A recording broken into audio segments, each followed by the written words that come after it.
निजीकरण के नाम पे हमारे बस अड्डे बेचे जा रहे हैं। संविदा के कर्मचारी है जो आउटसोर्सिंग के कर्मचारी हैं, उनका बहुत उत्पीड़न हो रहा है। यहाँ तक कि वेतन से रिकवरी 3-3 हजार रुपया की जा रही है। नियमित भर्तियां नहीं की जा रही है। कई बार समान कार्य के समान वेतन की बात की गई, वो भी नहीं दिया जा रहा। परिवहन निगम को कम पैसे में संविदा का कर्मचारी चला रहा है और कटौती भी उसी की हो रही है। आने वाले बृहद आंदोलन में चाहे चक्का जाम की स्थिति हो, परिवहन निगम पूरी ताकत से राज्य कर्मचारी जयंत तिवारी जी के साथ में है।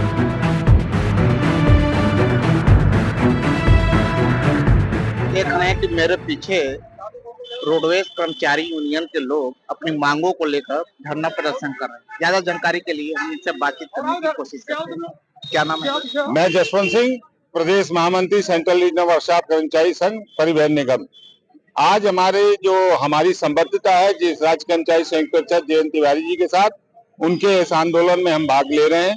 साथ ही साथ मैं आप लोगों को बता देना चाहता हूं कि परिवहन निगम में जो निजीकरण के नाम पे हमारे बस अड्डे बेचे जा रहे हैं, दंगा मार के नाम पे परिवहन विभाग हमसे 5 गुना यात्री कर तो अतिरिक्त लेता है, लेकिन हमारे जो आय होती है जिन यात्रियों से, उन यात्रियों में दंगा मार संचालन, चाहे जीप हो, कार हो, चाहे प्राइवेट बसें हो, वो हमारी लूट कर रही है, हमारी आय को लूट रही है।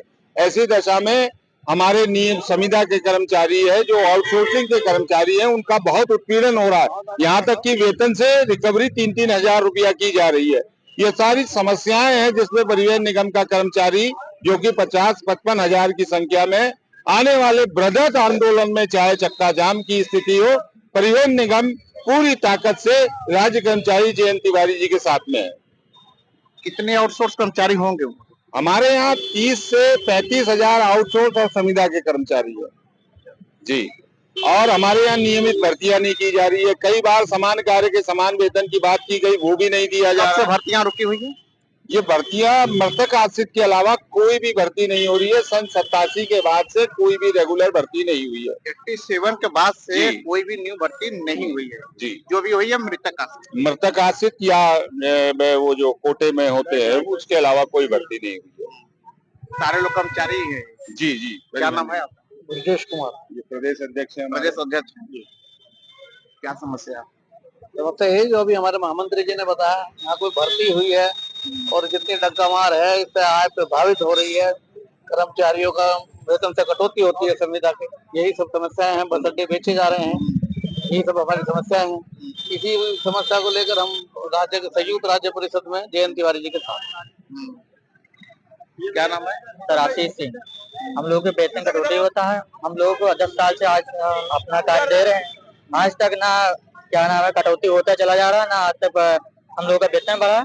और मृतक आश्रित हैं क्या? नहीं, वेतन संविदा पे जी।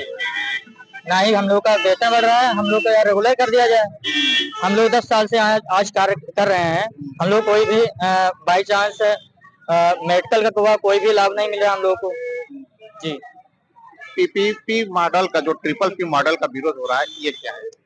पीपीपी मॉडल देखिए, पहली बात ये है कि फार्मूला सीधा सा ये है कि यदि किसी को विभाग को सहायता अगर इससे मिलने वाली है तो उसके वर्षों का अनुबंधन जो मॉडल है वो कम से कम अगर 90 साल के लिए जैसे अब किया जा रहा है, ये 30 साल से ज्यादा नहीं होना चाहिए, पहली चीज।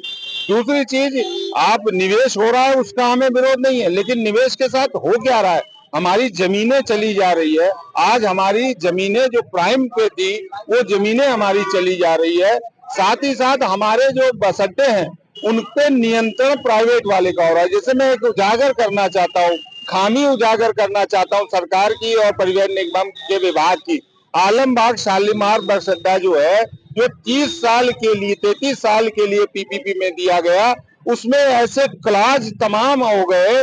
वो क्लाज में जैसे कि 5 रुपया प्रति यात्री दिए जाने की बात हो गई थी, उसको उजागर नहीं किया। आज की स्थिति में वो सुप्रीम कोर्ट चला गया।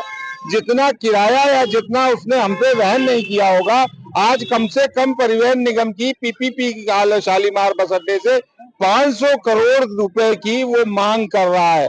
तो ये मैं पूछना चाहता हूं अनुबंध परिवहन निगम से और सरकार से कि ऐसी पीपीपी मॉडल करके विभाग का फायदा, जनता का फायदा हो रहा है या सरकार की जमीनों को बेच करके मांडवाली हो रही है।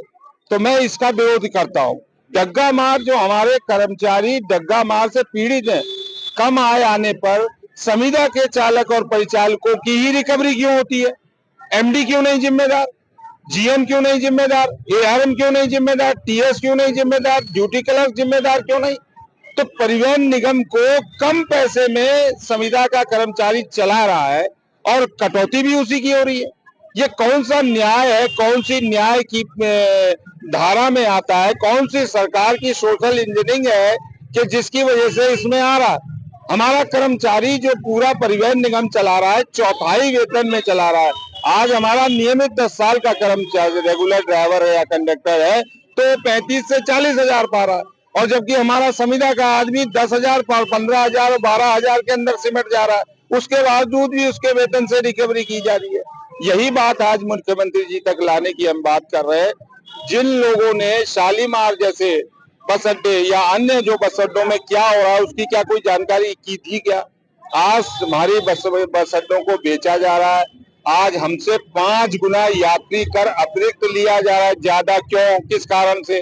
तो ये सब तमाम चीजें हैं जिनके विरोध में हम आज यहाँ सम्मिलित हुए हैं और हम माननीय मुख्यमंत्री जी से कहते हैं, मैं कह रहा हूं आपके चैनल के माध्यम से जिम्मेदारी से कह रहा हूं कि एसआईटी का गठन किया जाए। सरकार के जो नुमाइंदे उसकी भ्रष्टाचार की जो जांच करेंगे, उनका पैसा अगर विभाग और सरकार के पास नहीं है तो मैं परिवहन निगम के कर्मचारियों से चंदा मांग करके उसके खर्च को बयान करूंगा, लेकिन इन भ्रष्टाचारियों पे कार्रवाई होनी चाहिए। भ्रष्टाचारियों पे कार्रवाई होनी चाहिए, ये संविदा कर्मचारी यूनियनों का दर्द है, आरोप है। अब सरकार पर निर्भर करता है, मुख्यमंत्री योगी आदित्यनाथ पे निर्भर करता है कि वो उनकी मांगों पे गौर करते हैं या फिर यह धरना प्रदर्शन अनवरत जारी रहेगा। दैनिक भास्कर के लिए कैमरामैन साकेत के साथ रोशन मिश्रा, लखनऊ। राजनीति हो या क्रिकेट, देश विदेश की ब्रेकिंग हो या आपके मोहल्ले की बड़ी खबर, सब मिलेगा एक ही ऐप में, सबसे तेज और भरोसेमंद। अभी डाउनलोड करें दैनिक भास्कर डिजिटल।